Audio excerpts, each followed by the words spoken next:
So first question, what is my point of purchase? You have to, oh, there's a question already, yes. Yes, I don't think you introduced what you do with your business. So. My business is credit card processing. I'm also a keynote speaker, seminar leader, coach, and consultant, and an all-around fun guy. The name of my business is Internal Business Consulting, and if you go to this or the first half of this website, you'll learn all about it. Anyway, so what is my point of purchase? The purchase happens in a specific place. It's either in your store. All right, we all ready? It's either in your store. It's either on the website. It's a trade show. Where do people buy from you? All right, that's an important thing to know because you're going to direct all your energy to getting people to that point, from your initial marketing all the way down to the presentation and close. Okay, number two, what will I say or do to get off to a good start? Well, we all agreed on what not to say and do to get off to a bad start, right?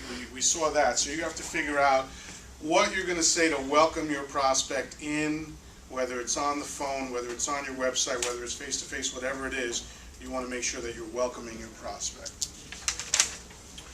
Okay, how will I prove the value, benefit, cost of my product or service to my customers? Although it should be to my prospects.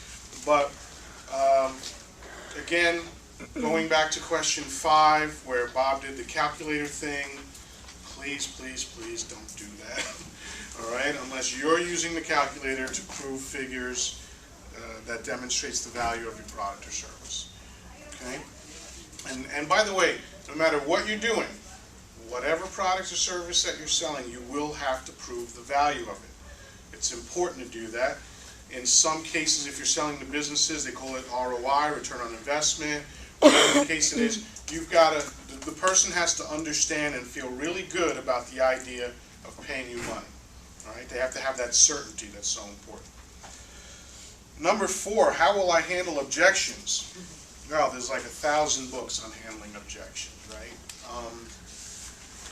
Handling objections really is about staying calm, staying centered, and not thinking that because someone objected that your sale is over. Because people tend to panic. You know, when you do the whole, you do your presentation, you get to the end and people go, nah, I gotta think about it. And sometimes people get frustrated. They go, oh, man, what do I do with that? Well, it's simple. What you do is just ask more questions. You got to find out, because normally what that means, if someone is undecided, it means you may have hit them with way too much information and overloaded them. It means that you didn't answer the questions that they had. It means that maybe you didn't meet their needs. So you've got to start probing. And one of the ways that I do to kind of open up the conversation again is say, all right, I understand that you have to think about it. That's no problem. I'm just curious, what was your favorite part of all of this? Why? Because I want them thinking about something positive associated with me and my product or service. So, and they'll tell you, believe it or not, when you ask people that, they usually will tell you. Sometimes they won't. If they won't, that probably means they've decided not to buy from you. But sometimes they will.